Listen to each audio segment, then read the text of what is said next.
곧 수능이 다가오다 보니 마무리 특강을 준비하다가 제가 수능을 볼 때가 생각이 나 이렇게 사연을 쓰게 되었습니다. 제가 글로 읽는 것보다 귀로 들으면 더 잘 기억하는 까닭에 무언가 틀어놓고 듣는 걸 좋아하는데 쉬고 싶은 시간에 즐겨 듣던 채널에 이렇게 사연을 보내게 되어 영광입니다. 저는 굉장히 불우한 유년 시절을 보냈습니다.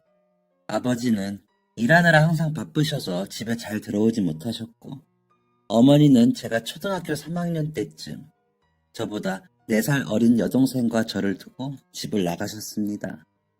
그 후로 어머니를 만난 적은 없는데, 나중에 동생이 알아본 바로는 외국에 어디에 가서 산다는 이야기를 하더라고요.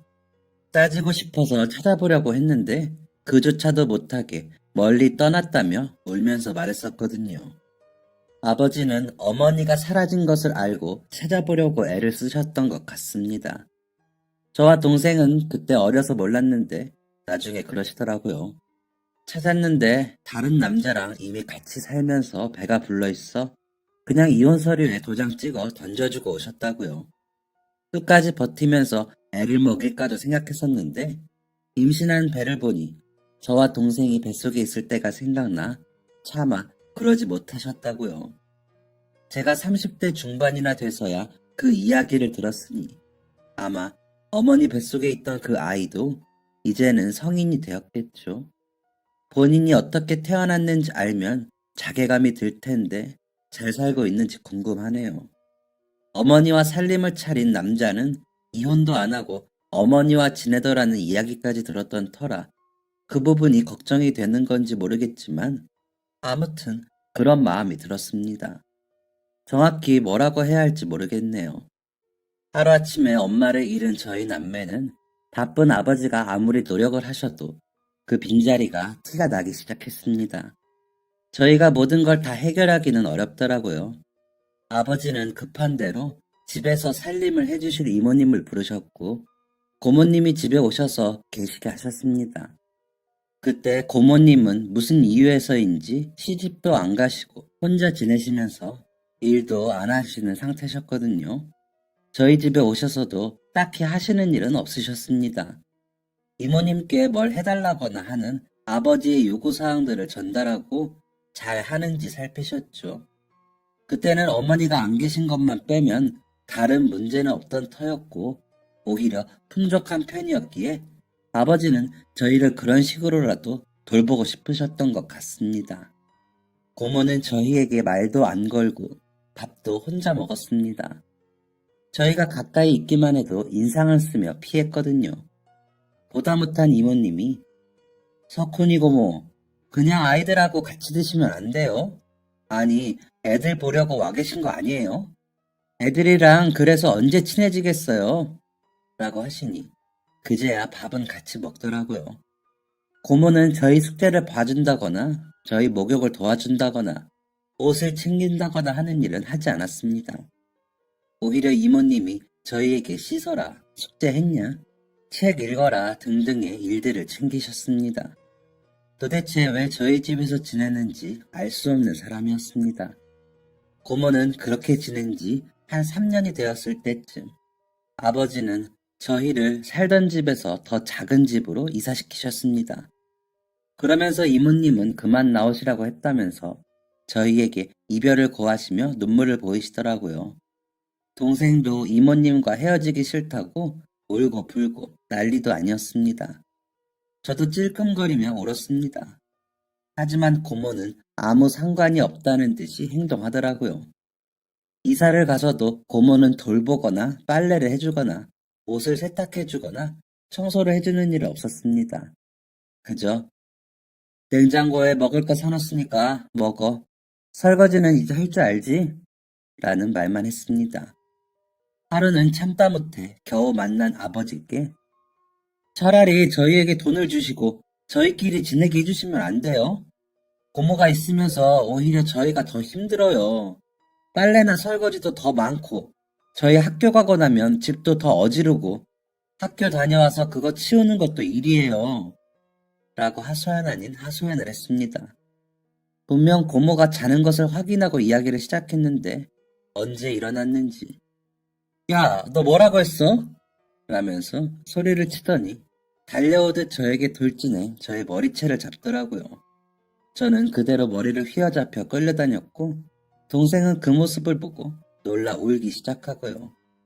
아버지는 깜짝 놀라 고모를 제게서 떼놓으시더니 너 평소에도 애들한테 손댔냐? 엄마도 없이 크는 조카들 좀 봐주라고 내가 다달이 용돈도 넉넉히 챙겼는데 불쌍한 내 새끼들 때렸어? 라며 소리를 지르시더라고요. 그제야 정신이 났는지 고모는 제게서 손을 떼더니 아니 오빠 그게 아니고 석훈이 말하는 것 좀 봐 기껏 지켜줬더니 라며 어버버거리며 횡설수설하더라고요. 그런 고모를 향해 동생이 고모가 우리를 언제 지켜줘요? 맨날 오빠가 다 했는데 내가 준비물 사달라고 했는데 안 사주고 너처럼 엄마 없는 애들은 준비물 안 가져가도 다 이해한다면서 그냥 가라고 했잖아요. 얻어쓰라고! 라며 소리치며 울더라고요. 그 말을 들은 아버지는 고개를 숙이고 깊은 한숨을 쉬시더니 너 당장 짐 싸서 나가. 다시는 나한테 돈소리 하지 마. 지금부터 너희 용돈이고 뭐고 없어! 라며 고모를 내쫓기 시작하셨습니다. 고모는 내가 가면 어딜 가? 오빠, 나한테 이러면 안 되지? 라며 격렬하게 반항했지만 아버지의 힘을 이겨내지 못하고 내쫓겼습니다. 아버지는 문을 닫고 뒤돌아 고개를 숙인 채 한참을 흐느끼며 우셨습니다. 그러더니 놀라서 보고 있는 저희 남매를 안고 우셨습니다. 미안하다. 아버지가 일하느라 너희를 이렇게 힘들게 하는구나. 너희가 무슨 죄니?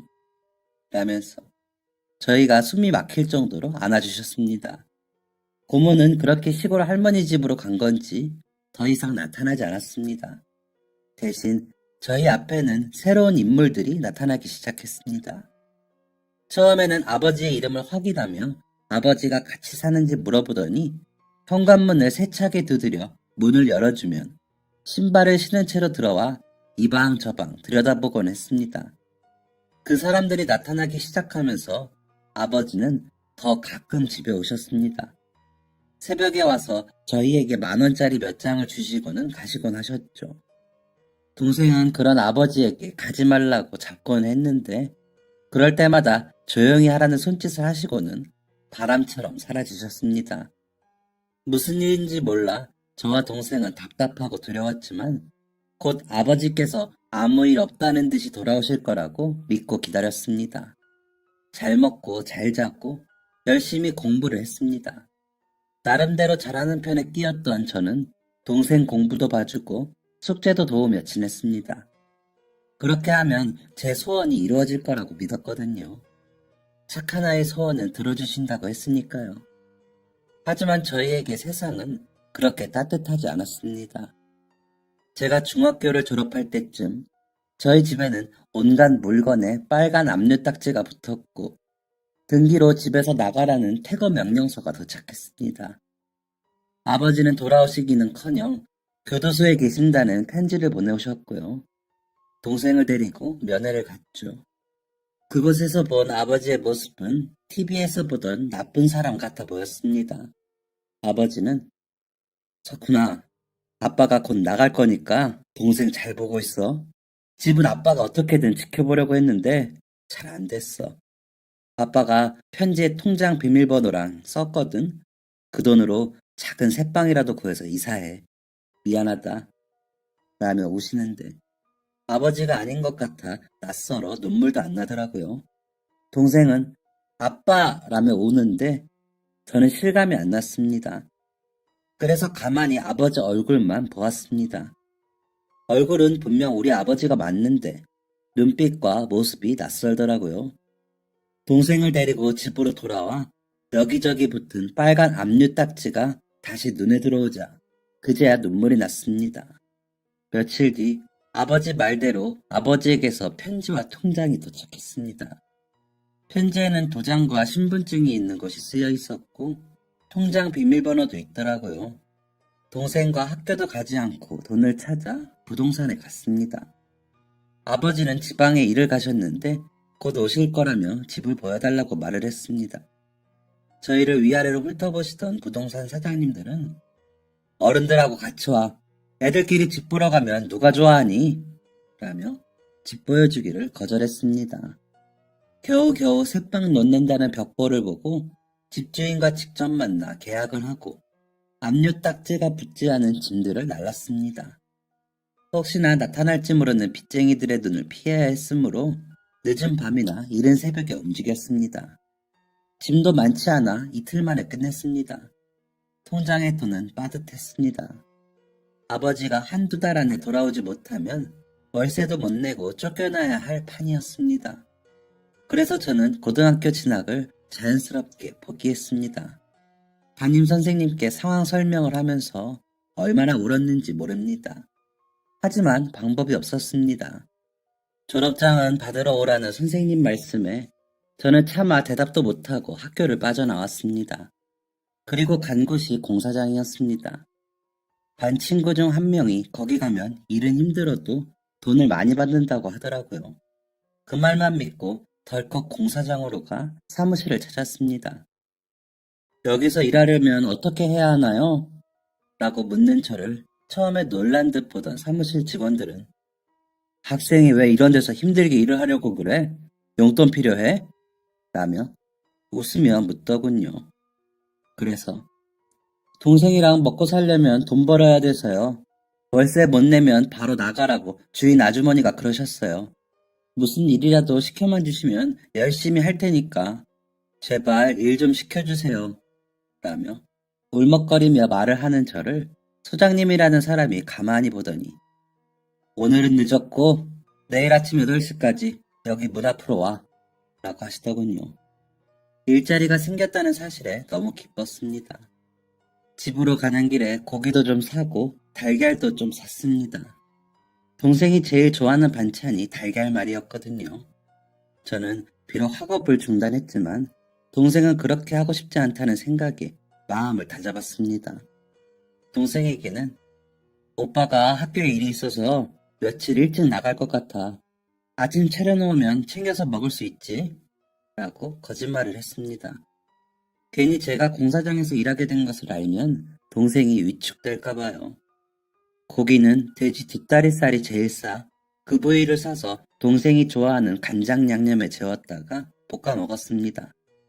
예전부터 반찬 투정이 없는 아이라 뭐라도 해주면 맛있다면 먹는 동생이 고맙고 기특했습니다.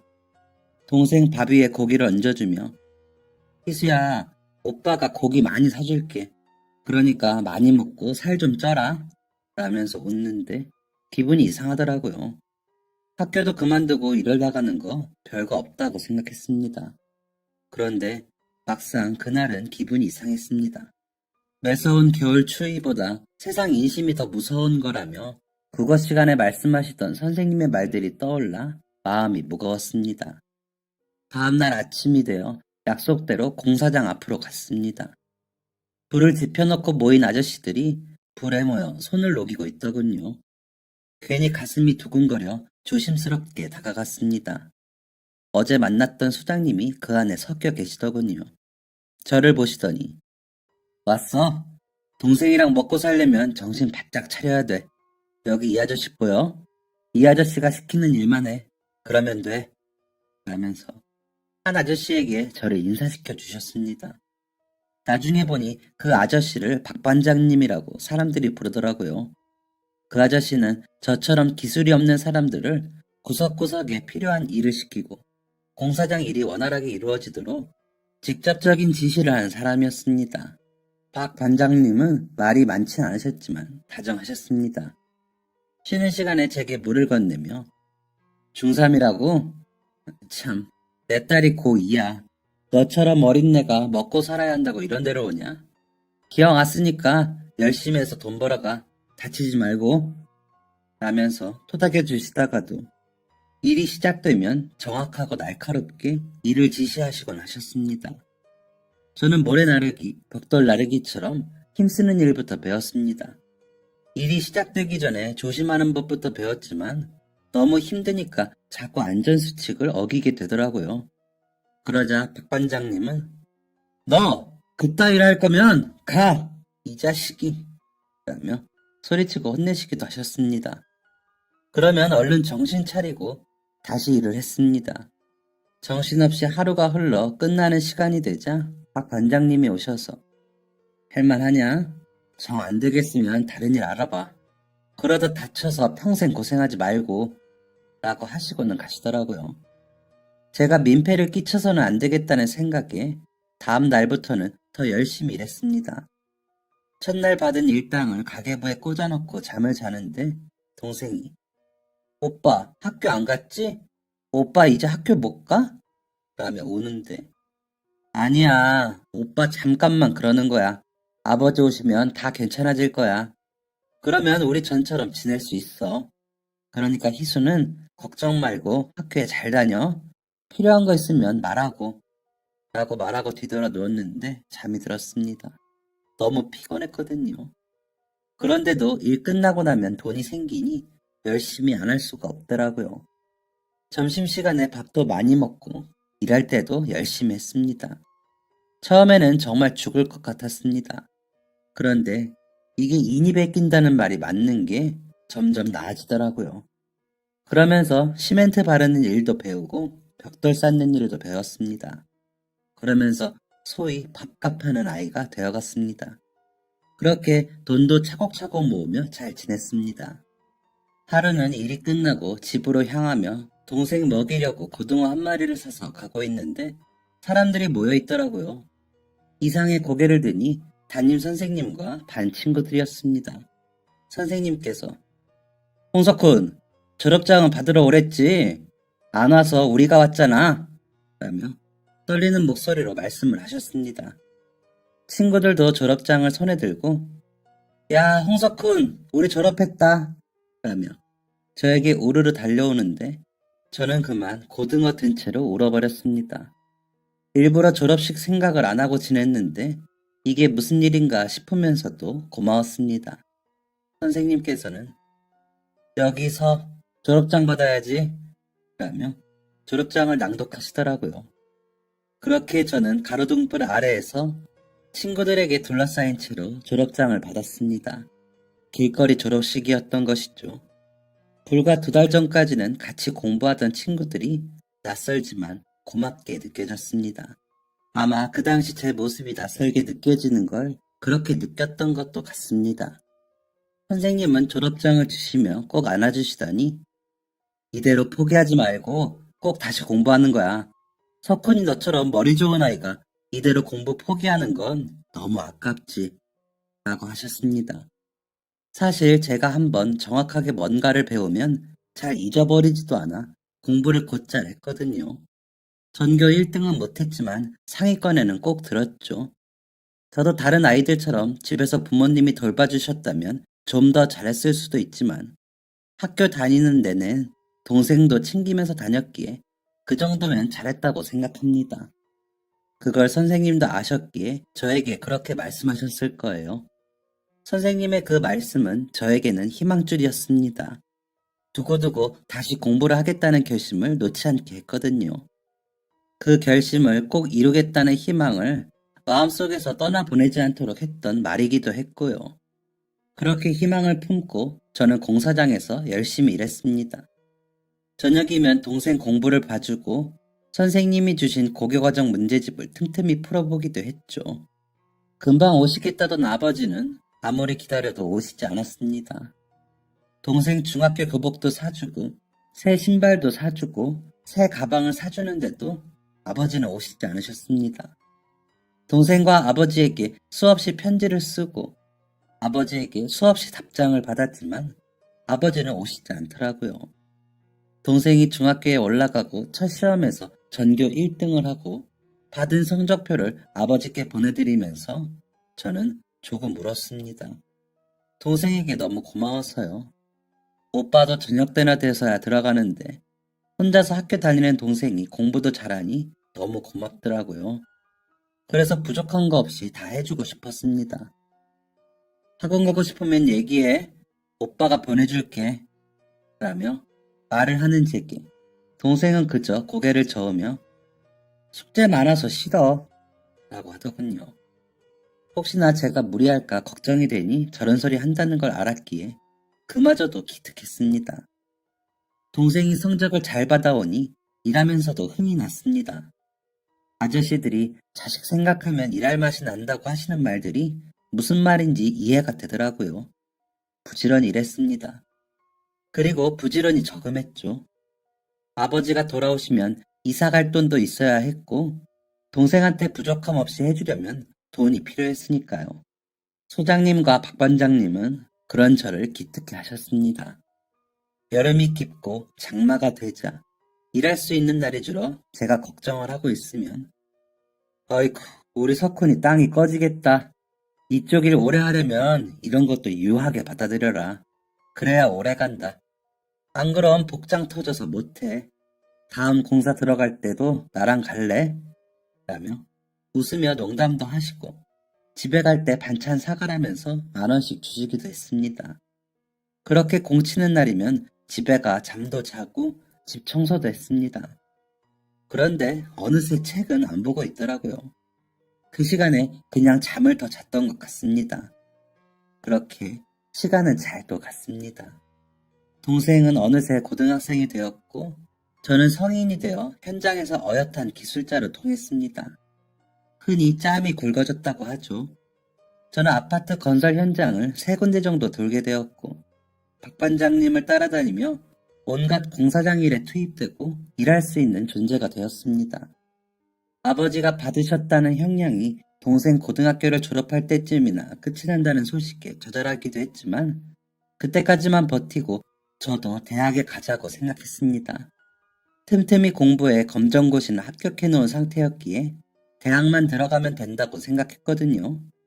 군대 문제도 있었는데 제가 군대에 가면 동생의 생계 문제가 있기에 미룰 수 있는 만큼 미루자는 생각을 하고 있었습니다. 아버지만 돌아오시면 된다고 그때까지도 믿었으니까요. 그러던 어느 날 사고는 순식간에 났습니다. 대형 크레인이 철근을 올리고 있는데 박 반장님이 석훈아, 너 저기 가서 선 맞추는지 좀 봐라. 오늘 영 불안하다 하시더라고요. 그래서 얼른 달려가 박 반장님과 수신호를 주고받으며 일을 하고 있는데 갑자기 몸이 휘청하는 게 느껴지더라고요. 제 뒤편으로 땅을 파놓았는데 제가 그걸 못 보고 거기로 굴러떨어진 겁니다. 지하 주차장이었는지 계단이었는지 하여튼 뭔가 만든다고 공간 확보를 해둔 것이라 꽤나 깊었는데 저나 박 반장님이나 위쪽을 신경 쓰느라 깜빡한 거죠. 저는 그대로 기절을 했고 깨어나 보니 병원이더라고요. 눈을 떠서 하얀 병원 천장이 보이는데도 이게 현실인지 꿈속인지 구분이 안 될 정도였습니다. 정신을 못 차리고 주변만 살피고 있는데 동생 얼굴과 박 반장님, 소장님이 보였습니다. 그제야 내가 살았구나 싶은 게 말을 하고 싶은데 말이 안 나오더라고요. 그래서 끙끙거리며 소리만 냈습니다. 동생은 그런 절 보고 놀란 표정이더군요. 달려온 간호사 선생님과 의사 선생님께서 보시더니 아무래도 수술 부위가 컸고 당분간은 저러실 수 있어요. 제 기능을 찾으실 때까지 시간이 오래 걸릴 수도 있고 영구적으로 돌아오지 않을 수도 있습니다. 좀 더 지켜보시죠 하시더군요. 제가 알아듣고 울자 동생은 오빠 울지마. 머리 울려. 푹 자. 자고 일어나면 괜찮아질 거야. 라며 제 손을 잡고 울더군요. 저는 그런 동생을 안아주고 괜찮다고 말하려고 했는데 말은 안 나오고 이상한 소리만 흘러나오더라고요. 그런 저를 진정시키기 위해 안정제를 투약했는지 잠이 들었습니다. 잠이 들면서도 기도했습니다. 제발 자고 일어나면 다 괜찮아지게 해달라고요. 제 소원은 너무 쉽게 이루어졌습니다. 정말 자고 일어났더니 다시 말을 할 수 있더라고요.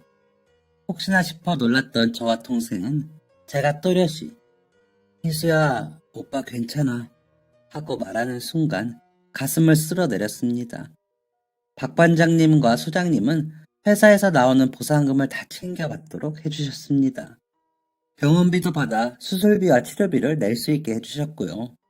일이 쉬는 날 문병 오셔서 제가 잘 치료받는지도 봐주셨습니다. 동생은 그 와중에도 모의고사 결과가 전국 30등 안에 들었다며 오빠, 내가 이렇게 열심히 해서 오빠 뒷바라지 할 테니까 얼른 나아 라고 해주더라고요. 그래서 얼른 일어나자 싶은 마음에 더 열심히 치료받고 재활하고 했습니다. 저는 사고로 인한 뇌출혈이었고 수술을 받아 출혈을 잡았다고 했습니다. 말하고 앉고 걷고 뛰는 운동성에 문제가 없었기에 저는 무사히 퇴원할 수 있었습니다. 다시 일을 나가려고 했지만 동생이 불안해하고 박 반장님과 소장님도 다음 공사 들어갈 때까지 쉬면서 몸을 추스르라고 하셔서 한 달만 더 쉬기로 합의를 보고 휴식을 가지기로 했습니다. 그러면서 책도 좀 보고 그간 못했던 공부도 좀 해볼까 했는데 잠이 늘어서 그런지 책 펴기가 쉽지 않더라고요. 그래서 누워 쉬면서 라디오를 켜고 노래를 듣곤 했습니다. 동생이 집에 있을 때는 아무래도 그러기 힘들었거든요. 공부에 방해될까봐. 여기저기 다이얼을 돌려가며 뭘 들을지 찾다가 사연을 들려주고 변호사님이 자문을 해주는 채널에 귀가 솔깃해졌습니다. 저희 아버지처럼 억울하게 교도소에 간 이야기가 흘러나오고 있었거든요. 동업자가 횡령을 했고 그 빚을 다 떠안은 거죠. 혹시나 변호사님의 이야기를 들으며 구제 방법이 있나 듣는데 증거가 없으면 어쩔 수 없다는 이야기만 나와 화가 울컥나 가슴을 쳤습니다. 그러다가 다른 사연을 듣고 해결 방안을 듣고 어떤 법령이 있어 보호를 받을 수 있는지 듣게 되었습니다. 세상에는 어찌나 나쁜 놈들도 많고 억울한 사람도 많은지 같이 화가 났다가도 해결 방안이 생기면 같이 안심이 되고 속이 후련해졌습니다. 매일 같은 시간 그 방송을 들었습니다. 그러다 보니 법적으로 어떤 절차를 밟는 게 기본인지 파악이 되더라고요. 물론 대강 이런 방법도 있다더라 정도였지만 법하면 어렵고 먼 것이 아닌 편리하게 이용할 수 있는 것이라는 걸 알게 되었죠. 재미있었습니다. 시간이 잘 가기도 했고요. 지금 생각해보면 20대 초반의 남자가 머리를 다쳐서는 집에서 라디오를 붙들고 혼자 화냈다가 웃었다가 하는 게 웃기긴 하지만 그때가 유일하게 제가 쉰 시간이었습니다. 그러다 어느새 한 달이 되었고 동생은 더 쉬길 원했지만 저는 앞으로 가족의 생활에 대해 생각하니 일을 더 이상 쉴 수가 없었습니다. 조장님은 석훈아, 현장 일은 아직 내가 불안하고 당분간은 사무실 돕자. 내가 여기 계장님께 너 일 좀 가르쳐 주시라고 부탁해놨어. 라고 하시는데 월급 자체가 달라. 아유, 저 괜찮아요. 걱정 마세요. 라면서 현장으로 나갔습니다. 박 반장님은 보상금도 많이 받았다며 좀 더 쉬지. 그새를 못 참나. 너도 참. 하며 속상해 하셨습니다. 저는 그저 웃어 보이고는 제 자리에서 다시 열심히 일했습니다. 그러다 우연히 인부 한 분이 부인이 바람이 나서 이혼을 하는데 돈을 다 달라고 한다면서 주변 아저씨들께 속상함을 토로하시는 이야기를 듣게 되었습니다. 그런데 순간 라디오에서 들은 게 생각이 나더라고요. 그래서 아저씨 그거 그냥 합의 이혼으로 말고 소송으로 하세요. 일책 배우자는 재산 못 챙겨요. 아저씨가 먹여 살렸죠? 명의는 누구 명의예요? 라며 이야기에 참견을 했습니다. 변호사 사무실 가셔봐야겠지만 아주머니가 달라는 대로 안 주셔도 돼요. 상대 남자한테 받았던 각서도 있다면서요. 상담 받아보세요. 라면서 이야기를 마무리 지었는데 며칠 뒤 그 아저씨가 석훈아, 너 진짜 똑똑하다. 변호사 말이 너가 한 말이 맞다고. 같이 산 세월이 있어도 유책 배우자인가 뭔가 아무튼 그쪽 주장이 기각된다더라. 라면서 겁이 나서 못 가던 변호사 사무실에 갈 수 있게 해줘서 고맙다고 인사를 하시더라고요. 하필 구내 식당에서 그 이야기를 하시는 바람에 다른 아저씨들도 집주인과의 분쟁, 접촉사고 처리, 개주의 도망 등등의 이야기들을 물어오셨습니다. 저도 잘 몰라요. 라디오에서 들은 거예요. 자세한 건 꼭 변호사나 경찰이랑 이야기하셔야 돼요. 라고 했지만 야, 우리 같은 사람들은 당장에 쉽게 이야기만 해줘도 감사다. 가서 너가 일러준 대로 묻고 따졌더니 경찰도 더 잘 도와주더래. 라면서 계속 물어오시더라고요. 그러다 보니 틈틈이 그 방송을 듣고 기억해 두었다가 무슨 법과 관련이 있는지 알아두는 게 제 일과가 돼버렸습니다. 어느 날은 점심을 먹고 귀에 이어폰을 꽂고는 방송을 들으며 그늘 밑에 누워 쉬고 있는데 누군가 저를 툭툭 치더라고요. 눈을 떠보니 식당에서 일하는 누나였습니다. 무슨 일 있으세요? 라며 벌떡 일어나 물으니 아니 너는 똑똑한 애가 왜 공부 안 하고 이러고 있어? 저번에 다쳤을 때 받은 돈으로 차라리 공부를 좀 하지 라고 하는 겁니다. 당황스럽기도 하고 얼굴과 나이만 알고 지내며 인사만 하던 사람이 갑자기 다가와서 말을 하니 놀라. 그게 이러면서 어버버거렸습니다. 나 같으면 공부해서 출세해 동생 돌보겠다 라고 하더니 점심 간식으로 나왔던 자두를 제게 몇 개 더 주고는 휙 다시 식당으로 가더라고요. 왜 저러나 싶어 멍하니 보고 있다 보니 점심시간이 끝나 다시 일터로 돌아갔습니다. 다음 날에는 누나가 오늘 끝나고 반찬 가져가. 내가 챙겨놨어. 이모한테는 비밀이다. 라면서 또 휙 돌아 들어가더라고요. 누나에게 무슨 일이 있는데 말을 못해 저러나 싶어 다음 날 또 다가왔기에 누나 무슨 일 있어요? 왜 그래요? 라고 물었습니다. 그러자 저를 빤히 보더니 왜겠니? 너는 똑똑한 애가 눈치는 없구나. 너 좋아서 그러는 거잖아. 다 큰 처녀가 총각한테 와서 괜히 말 걸고 먹을 거 챙기고 하는 게 왜 그러겠어? 라고는 또 휙 돌아 들어가 버리더라고요. 누나의 말을 듣고 저도 온몸에서 열이 오르는 게 느껴지더라고요. 갑자기 덥다는 생각이 들었습니다. 누나를 보며 남몰래 그냥 예쁘다고 생각을 하고 있었기에 더 그렇더라고요. 다음 날부터 밥 먹으러 가서 누나를 마주치면 고개를 못 들겠더라고요. 부끄러워서요. 동생 잘 키울 생각만 했지.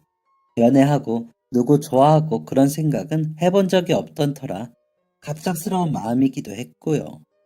그래서 며칠은 그렇게 누나의 시선이 느껴지는데도 고개를 숙이고 피하기만 했습니다. 한편으로는 그런 감정들이 사치스럽다고 생각이 들기도 했고요. 그러다 아버지가 곧 출소하신다는 소식을 듣게 되었습니다. 저 대신 동생이 아버지와 편지를 계속 주고받으며 아버지 소식을 알려주곤 했는데 드디어 아버지가 돌아오신다는 소식을 들으니 마음이 들뜨고 좋더라고요. 혼자 생각으로 아버지가 분명히 나중을 위해 어딘가에 재산을 가져다 놓았을 것이고 그러면 우리는 고생을 하지 않아도 된다는 생각을 하고 있었거든요. 그래서 아버지가 돌아오시면 늦었지만 공부를 해서 대학에 가려고도 생각 중이었고요. 그럼 누나에게 좀 더 당당해질 수 있을 것 같아 절 보고 돌아서는 누나를 불러 세웠습니다. 사람들 눈을 피해 한쪽 구석으로 간 저는 누나, 어쩌면 내가 사정이 좀 나아져서 공부할 수도 있을 것 같아. 누나만 괜찮으면 내가 대학 갈 때까지만 기다려줄래? 라고 물었습니다. 그러자 누나는 저를 빤히 보더니 너가 대학에 가면 나 같은 거 쳐다나 보겠니? 그런 말로 나 꿰지 마. 괜히 민망하고 불편하니까 그러나 본데 됐어. 라면서 가버렸습니다. 며칠을 고민하고 한 말을 그렇게 곡해하고 가버리는 누나가 밉더라고요. 그래서 저도 그만두자 싶어 별 말을 안 했습니다. 소장님과 박 반장님께도 아버지 출소 이야기를 하며 아버지 오시면 일 그만두고 공부할 거라고 말씀드렸습니다. 소장님과 박 반장님은 이제야 제가 고생을 덜게 됐다며 좋아하셨고요. 그동안 제가 번 돈은 동생과 저의 등록금과 당장 아버지가 출소하시면 이사 비용으로 쓸 생각이었습니다. 아버지에게 당당하게 내밀 만한 액수이기도 했고요. 전처럼 아파트로 이사 갈 수 있지 않을까 기대도 했습니다. 동생은 아버지와 함께 살 수 있다는 생각에 설레어 했습니다. 그러면서 오빠, 내가 대학 가면 과외 아르바이트해서 오빠 학원비 내줄 테니까 걱정 말고 공부 시작해. 알았지? 오빠가 한 거에 비하면 부족하지만 그거라도 내가 하고 싶어. 라며 웃었습니다. 공부하느라 삐쩍 마른 동생이 그런 소리를 하니 괜히 짠하더라고요. 더 잘 먹이고 입히지 못해 미안한데 기특하기도 하고요. 우리 희수가 다 컸네. 오빠가 어디 학원비 좀 받아볼까? 하며 웃으면서도 코끝이 찡했습니다. 아버지가 출소하시는 날 동생은 학교에 가지 않았고 저도 일을 가지 않았습니다. 교도소 밖에서 아버지가 나오시기만을 기다리면서 괜히 웃음만 나왔습니다. 지난 6여 년의 시간들이 영화처럼 머릿속을 지나쳐 갔습니다. 드디어 아버지가 열린 교도소 문으로 걸어 나오시는 것을 본 순간 저와 제 동생은 눈물을 흘리며 달려가 아버지를 안았습니다. 못 본 사이 많이 늙으셨더라고요. 그간 동생은 틈틈이 면회를 왔지만 저는 그러지를 못했거든요. 아버지와 가까운 식당에 가서 일단 밥을 먹고 집으로 왔습니다. 아버지는 눈물만 훔치시고 별 말씀 없이 제 손을 꽉 잡으셨습니다. 그런데도 저는 아버지의 마음이 느껴져 아버지를 잡은 손을 더 꼭 잡았습니다. 저희가 사는 집에 오신 아버지는 여기서 둘이 지냈니? 라며 놀라시더라고요. 방 한 칸에 단지 앞방에서 지내는 건 아셨지만 아무래도 생각보다 더 꼴이 말이 아니었나 보더라고요. 저와 동생은 어색하게 웃으면서 막상 지내면 지낼만 해요. 라며 변명 아닌 변명을 했습니다. 아버지는 한참을 두리번거리며 집을 살피시더니 이내 벽을 보고 누워 주무셨습니다. 지치고 피곤한 기색이 완연한 아버지의 모습에 저와 동생은 얼마나 고단하실까 싶어 그냥 그렇게 두었습니다. 새벽에 놀라 소리치며 일어나시긴 했지만 아버지는 아침 일찍 일어나셨고 저녁 일찍 주무셨습니다. 낮에도 거의 누워만 지내시는 것 같더라고요. 차려놓은 음식이 하나도 줄지 않았거든요. 며칠을 그렇게 주무시기만 하던 아버지는 저와 동생이 일과 학교에 나간 사이 집을 나가셨습니다. 나까지 짐이 될 수 없어 떠난다. 하지만 돈 벌어올게. 3개월 안에는 올 테니까 기다려줘라. 미안하다. 라고 쓰여 있었습니다. 아니, 써져 있다며 동생이 붙들고 울더라고요. 머리가 아득해졌습니다. 아버지만 출소하시면 모든 게 다 해결될 줄 알았는데 아버지도 방법이 없으셨던 겁니다. 나름 야무지게 세웠던 계획들이 와르르 무너지는 게 느껴지니 서운했지만 불안한 마음에 일을 그만두지 않은 것이 너무 다행이더라고요. 실망해 우는 동생에게 아버지가 얼마나 괴로우시면 이렇게 하고 나가셨겠니? 아버지가 걱정이다.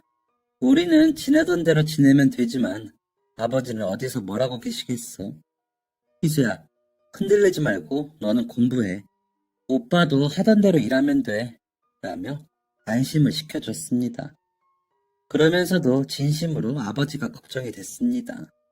세상이 만만치 않다는 걸 저는 알았으니까요. 혹시나 아버지가 전과자 낙인을 달고 고생하진 않으실까 걱정이었습니다. 어디 가서 찾아야 할지 막막해 어떻게 해야 할지 모르겠더라고요. 아버지 출소 소식을 듣고 거의 매일 언제 일 그만두냐고 물으시는 소장님과 박 반장님께는 계속 일하게 해달라며 웃었습니다. 제 표정에서 쓸쓸함이 느껴졌는지 그 후로는 별 말씀 없이 전처럼 일하며 지내게 해주시더라고요. 저도 한숨을 크게 쉬는 버릇이 생기긴 했지만 전처럼 열심히 일만 하려고 노력했습니다. 동생 대학에 보내고 좋은 물건 사주려면 그래야 하니까요. 아무렇지 않은 척 열심히 일했습니다. 아버지는 연락이 없으셨기에 참고 기다렸습니다. 그러는 사이 시간은 또 흘렀고 동생은 드디어 대학에 들어갔습니다.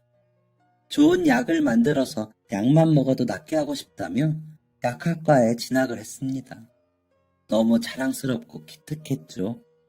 보는 사람마다 자랑을 하고 싶을 정도였으니까요. 동생은 정말로 과외를 하며 돈을 벌며 학교에 다녔습니다. 그러면서도 과 수석을 놓치지 않았습니다. 성적 장학금으로 장학금도 받았습니다.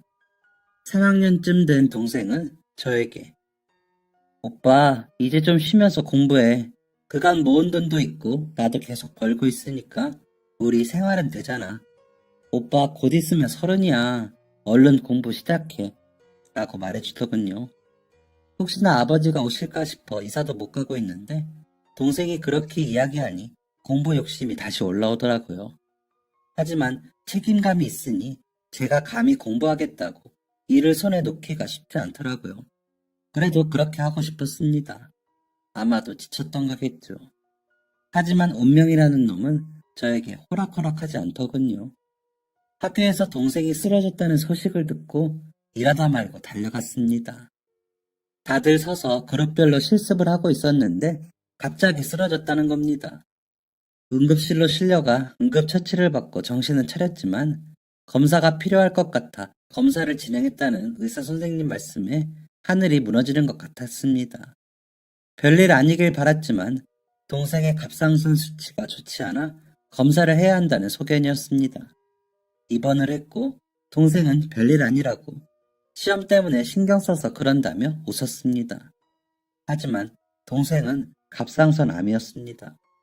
다행히 2기에 발견이 되어 수술만 잘하면 회복이 잘 될 거라고 하시는 의사 선생님 말씀이 귀에서 귀로 빠져나가고 암이란 소리만 남더라고요. 제가 제대로 살피지 못해 동생이 그렇게 된 것 같아 마음이 아팠습니다.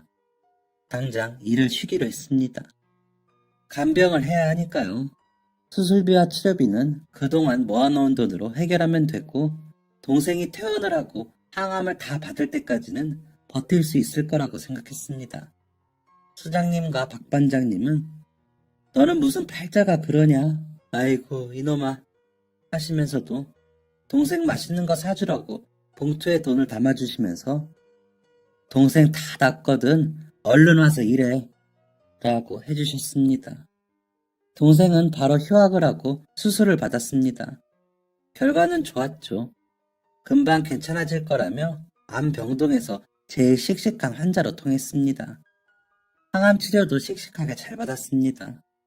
물론 괴롭고 아팠겠지만 제 앞에서는 티를 안 내더라고요. 워낙 힘든 내색이 없는 아이라 더 신경이 쓰였습니다. 그렇게 동생 병수발을 8개월 정도 하고 나니 동생은 전이가 없고 계속 검사를 해서 다른 이상이 없으면 완치 판정을 받을 때까지 정상적인 생활이 가능하다는 의사 선생님 말씀을 듣게 되었습니다. 동생은 거봐 나 괜찮다니까. 내가 복학 전까지 바짝 과외 많이 해서 돈 벌어서 치료비까지 갚을게. 오빠는 조금만 더 고생해줘. 라며 울더라고요. 야, 갚긴 뭘 갚아. 완치나 받을 생각해. 일할 생각 말고. 오빠가 알아서 해. 나중에 취직이나 하고 말을 해. 라는데 저도 찔끔 눈물이 났습니다. 좋아서 나는 눈물이었습니다. 그리고 저는 다시 소장님께 연락을 드렸고 공사장 일을 계속할 수 있었습니다. 오랜만에 가서 일하려니 힘들기도 했지만 반가운 얼굴들이 보여 인사하며 밥을 먹으려는데 익숙한 얼굴이 눈에 띄었습니다. 누나였습니다. 누나는 절 보더니 동생은? 하고 묻더군요. 그래서 좋아졌어 라며 답을 하고 밥을 먹었습니다. 밥을 먹고 나서는데 누나가 오더니 이야기 좀 해 라고 해 누나를 따라 조용한 곳으로 갔습니다. 동생 얘기 듣고 걱정했어. 소장님이 이번에도 우리 보고 와서 식당 하라고 해주셔서 너 보는 줄 알고 다행이다 싶더라. 자 이거 받아 하더니 통장을 내밀더라고요. 그러더니 나는 돌려 말하고 그런 거 못해. 나는 너가 좋고 너가 똑똑한 사람인 거 알고 있어서 너가 공부해서 변호사가 되면 좋겠다고 생각했어. 나도 비록 배움이 짧지만 너처럼 머리가 좋았으면 그렇게 했을 거야. 그래서 돕고 싶어. 그간 내가 모은 돈이야. 우리 엄마랑 아빠가 시집갈 때 쓰라고 만들어준 통장이니까 이거 너 주고 나 너한테 시집 갈래 라고 하는 겁니다. 저는 통장을 누나에게 돌려주며 누나 미쳤어? 내가 무슨 결혼을 해. 동생도 하나 제대로 책임을 못 지는데 내가 무슨 결혼이야. 누나 고생하고 싶어? 라면서 화를 냈습니다. 그러자 누나는 다시 통장을 내밀며 난 너와 함께라면 고생해도 좋아. 난 그래. 라고는 들어가 버렸습니다. 통장을 들고 이게 무슨 날벼락인가 싶어 멍하니 있었습니다. 저 여자가 무슨 고생을 하려고 저러는가 싶은 게 정신이 없더라고요. 그날 저녁 퇴근을 하는데 입구에 누나가 서 있었습니다.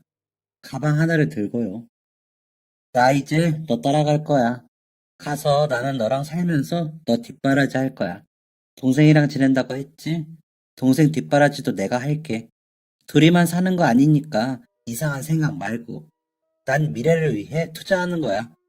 라면서 저를 잡아 끌었습니다. 구내식당 사장님 내외분의 딸인 누나가 왜 저 때문에 고생을 하려는지 이해가 되지 않았지만 일단 달랠 생각으로 집으로 데려갔습니다. 집에 도착하자마자 쓸고 닦고 빨래하고 부엌 살림 다시 정돈하고 바쁘더라고요. 제발 가라고 사장님 어떻게 보냐고 사정을 해도 동생과 한 이불을 덮고 자버리더라고요. 동생도 놀라 어쩔 줄 몰라 하는데 저는 오빠 공부시키고 싶어서 온 사람이에요. 우리 잘 지내요? 하면서 인사를 하더라고요. 다음날 일을 가 구내식당부터 찾았습니다. 사장님 네 분께 말씀을 드리고 저희 집에 있는데 제가 잘 달래서 돌려보내겠습니다. 죄송합니다. 라고 말씀드린 저번에 한번 대금을 못 받으셨다고 해서 방법을 알려드린 적이 있어 사장님 네 분도 저를 반기시기는 했지만 막상 딸이 저렇게 나오니 답답하셨겠죠. 하지만 저에게 뭐라고는 못하시고 그저 잘 부탁해 라고만 하시더라고요. 저는 몇 날 며칠을 누나에게 가라고 말을 했습니다. 그러다 도저히 안 되겠어서 진짜로 누나 말대로 하기로 했습니다. 책들을 막 사서 앉아서 공부를 하고 있으면 본인도 답답해서 가겠지 싶어서요. 그런데 서점에 들어간 저는 이상한 점을 느꼈습니다. 아무리 찾아도 책을 고를 수가 없더라고요. 분명히 글자인데 무슨 뜻인지 몰라 대입 준비하는 책이 있는 것을 찾기도 어렵더라고요. 이상했습니다. 그러고 보니 그동안 글씨를 제대로 읽은 적이 없더군요. 놀랐습니다. 다니던 병원으로 가서 증상을 말씀드렸습니다. 그러자 아무래도 수술 후유증으로 난독증이 온 것 같아요. 오랜 시간 모르고 방치해서 교정이 쉽지 않을 거예요. 어떻게 이렇게까지 몰랐어요? 라며 되물으시더라고요. 정신이 아득해졌습니다. 난독증이면 어떻게 책을 읽고 어떻게 공부를 하나요? 다 끝났다 생각했습니다. 집에 돌아오니 누나가 음식을 해놓고 기다리더라고요. 그래서 누나에게 누나 가세요. 난 다 끝났어요. 난 이라며 울었습니다. 제가 울자 누나도 놀랐는지 왜 그래? 무슨 일이야? 라며 묻더군요. 누나 내가 난독증이래요. 글자를 못 읽어요. 라며 아침부터 있었던 일을 말했습니다. 그러자 누나는 그럼 읽어주면 되잖아. 너 라디오로도 듣고 사람들한테 알려준 거 아니야? 내가 읽어줄게. 녹음해두면 너가 듣고 공부하면 되잖아. 라며 아무렇지 않게 말하더군요. 누나가 그렇게 말을 하니 또 그럴싸하게 느껴졌습니다. 누나는 매일 밤 저를 위해 교재를 읽어 녹음을 해두었습니다. 그 다음 말에 저는 그 녹음본을 들으며 한자 한자 다시 글자를 배우듯 책을 봤고요. 나중에는 누나가 눈에 더 잘 들어오라고 더 큰 글씨로 스케치북에 써줘서 그 글씨를 읽기도 했습니다. 그렇게 훈련을 한 결과 저는 어느 정도는 읽을 수 있게 되었습니다. 물론 엄청 집중해서 봐야 했죠. 누나는 근처 식당에서 일을 하며 제 뒷바라지를 했습니다. 너무 미안하고 고마웠습니다. 사실 난독증이라는 것을 알고 누나가 책을 읽어주겠다고 했을 때 저는 이기심이 들어 누나가 해주는 대로 받기만 했으니까요. 훈련이 진행되고 나니 공부하는 데 속도가 붙더군요. 누나는 그런 저를 보며 기뻐했습니다. 그렇게 공부를 시작한 지 3년 만에 저는 대입시험을 치렀고 누나가 원하던 법학과에 합격을 했습니다. 동생은 등록금을 내주었고 아버지는 결국 돌아오셨습니다. 원양어선을 타셨다면서 아파트 전셋값을 벌어오셨더라고요. 저와 누나는 양가 어른들 모셔놓고 간단히 결혼식을 올렸습니다. 소장님과 박 반장님은 크게 축의금을 내셨고요. 법학과에 갔지만 저는 더 이상 아내를 고생시키면서 사법고시 준비하고 싶지 않았습니다. 그런데 때마침 조교님이 학원 보조 알바를 추천해 주시더라고요. 그래서 그 일을 시작으로 저는 강의를 시작했고 나름 사탐 쪽에서는 인지도가 있는 강사가 되었습니다. 그래서 지금은 사탐, 과탐 전문 학원을 운영하며 인강을 진행하고 있습니다. 아내는 저 때문에 고생한 탓에 손가락이 휘어 지금도 밤마다 주물러야 합니다. 더 이상 고생시키지 않겠다는 약속을 하고 싶네요. 동생은 제약회사에서 연구직으로 일하는데 제 강의 틀어놓고 보면서 모니터를 해줍니다. 아버지는 이제 나이가 많으셔서 쉬시면서 저희 아들들 데리고 낚시 다니시는 게 제일 좋다고 하시고요. 저희 아내가 없었으면 저희 가족에게 이런 좋은 날이 있었을까 싶어 매일 고맙습니다. 물론 동생과 아버지도 건강하게 각자의 자리에서 잘 지내줘서 고맙고요. 요즘은 나이가 드는지 자꾸 옛날 생각이나